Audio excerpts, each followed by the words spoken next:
Okay, so I made this problem up, this graph, and notice that at x equals 0, it is not at its highest point, and it's also not going positively through a point that we know or negatively through a point that we know. It's also not at its lowest point.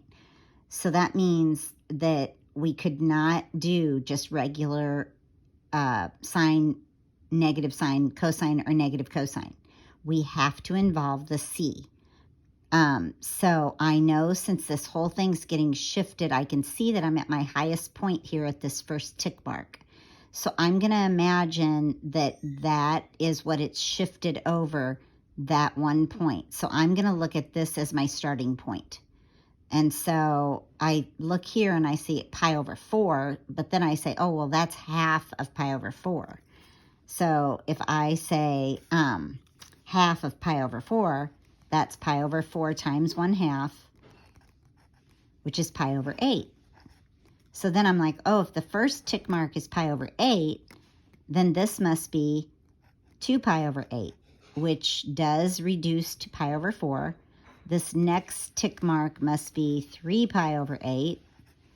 This next one that's pi over 2 must be 4 pi over 8, which if we reduced it, it would be pi over 2.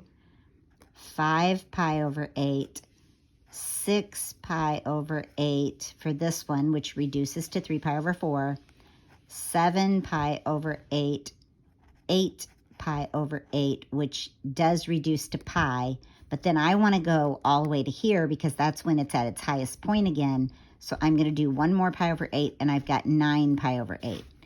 So from this point, 1 pi over 8, all the way to 9 pi over 8, it starts at its highest point, goes down through the center line to the lowest point, back up through the center line, and up to the highest point.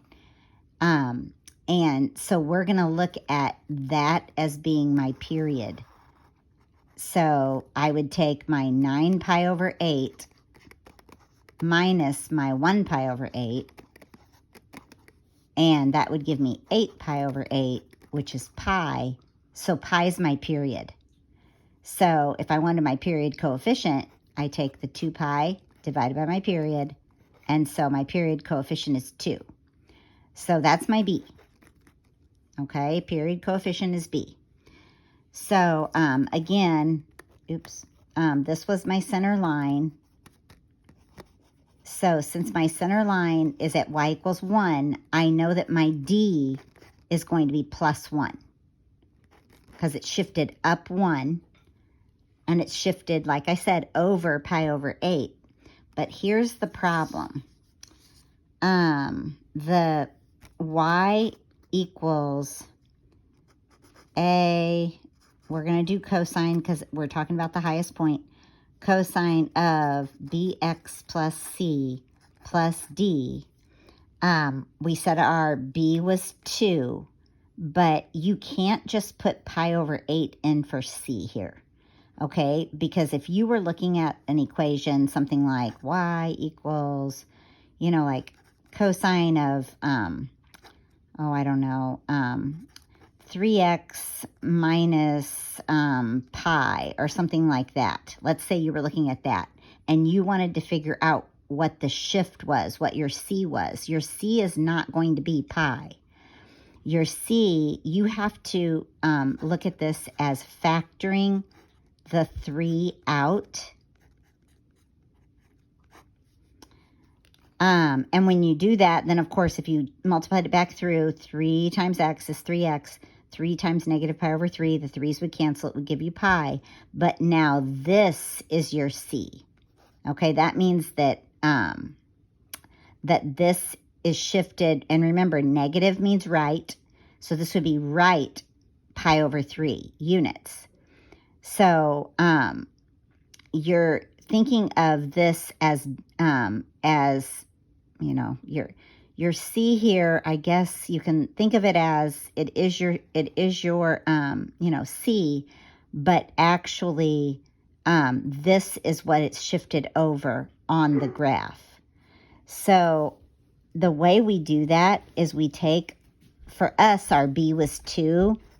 So we take our 2x plus c. We want to set that equal to 0.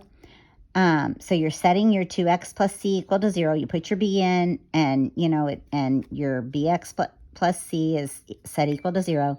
So 2x equals negative c.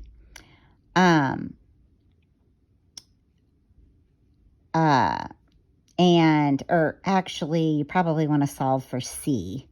So negative 2x is c. And then you put your x in where your 0 would be. Because right here, when it's at its highest point, along with the other things that you're going to put in, when you've got your a and your d and your b in, when you have all this in, that's going to take care of, because this is the point, pi over 8, comma 3. So when you put x equals pi over 8 in, you want this y value to be 3. Well, if you say, okay, my a, it is 2, because look, your amplitude is 2.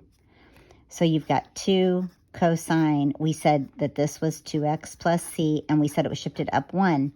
If this is 0, that means the cosine of 0 is 1, and 2 times 1 is 2 plus 1 is 3, then your y would be 3. So you want this to be 0 because the cosine of 0 is 1, and that's going to give you your highest point, okay? So that's why we're doing that. So our c then would be negative 2 times, and then you put your pi over 8 in here. So your c is actually in the formula, okay, going to be negative pi over 4. And so that's going to give you y equals 2 times the cosine of 2x minus pi over 4, in parentheses, plus 1. And so if you want to check to make sure that, that works, you can take and you can put that pi over 4 in, like I said. I'm sorry, pi over 8 in. So 2 times pi over 8 minus pi over 4 plus 1, just to make sure you get 3. And 2 pi over 8, which is pi over 4 minus pi over 4 is 0. So this is going to give you the y of 3. So you're putting in your pi over 8, and you do get your y equal to 3. And I'm just going to change this because technically we should have said y of pi over 8. And that's how you would get that 3. Okay? So that gives us our formula,